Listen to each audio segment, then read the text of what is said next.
Kumusta, Attorney Panelo? Siyempre ngayong umaga at ang bansa ay nakatutok para dun sa gaganaping State of the Nation address. Before we go on specific topic or issues dun sa SONA, ano muna yung expectations po ninyo sa gaganaping State of the Nation address ni Pangulong Bongbong Marcos?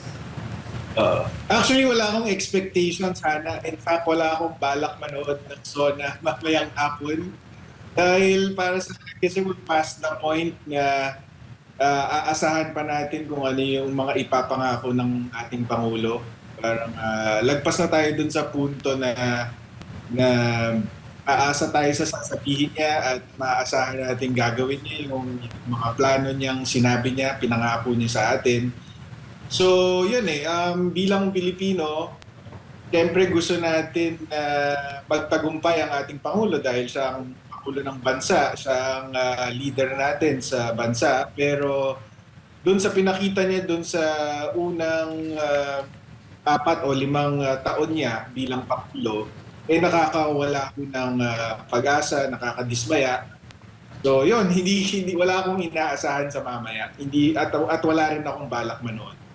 I think hindi naman sa pagsaside sa sinabi niyo, pero marami na rin kasi doon sa mga na-interview namin na ganun din ang sentiments ng sa iyo na they prefer not to listen sa State of the Nation address. But then, syempre, nasa batas naman talaga natin na every year, taon-taon talaga kailangan mag-report ang Pangulo ng Bansa dun sa first estado ng bansa, ano yung mga accomplishments niya and directions na dadalhin niya yung bansa, paano niya ina-navigate ito. Pero because of that kind of sentiment, Attorney Panelo, how do you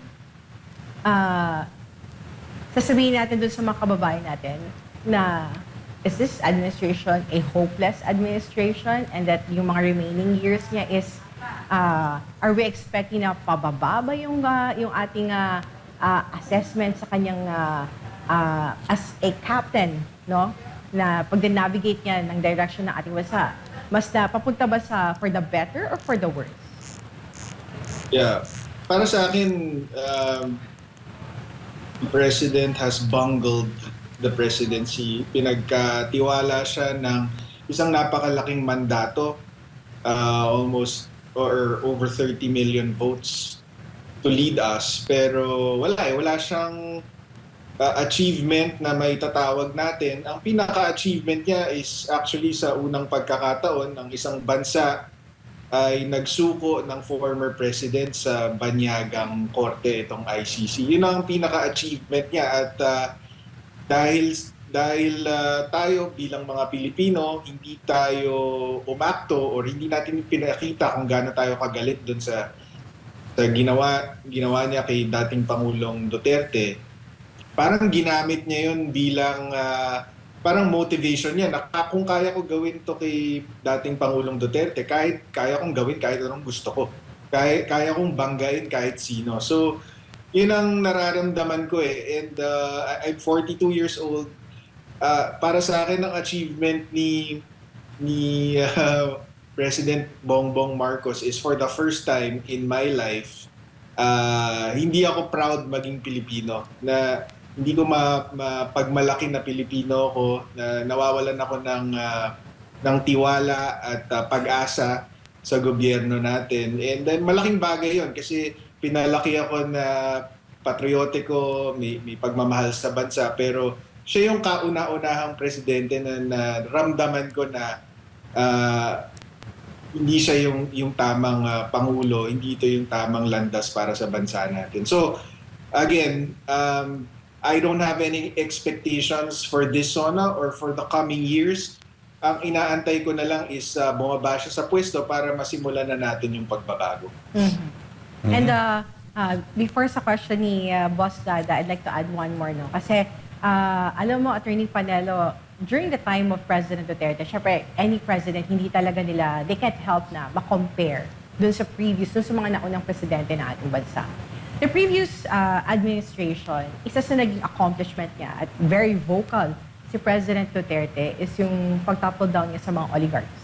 Yun yung lagi sinasabi niya, siya lang of all the president na hindi talaga siya hawak ng mga oligarchs.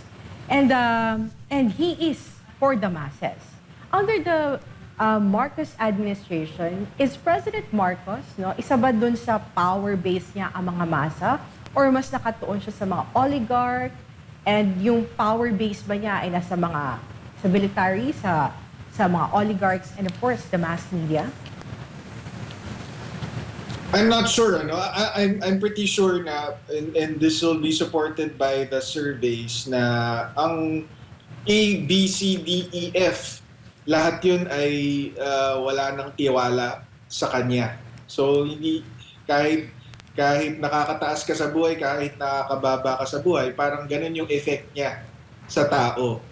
But especially for the masses, kasi syempre yan ang dapat pinagtutuunan ng pansin, yan dapat ang pinakatinutulungan ng gobyerno.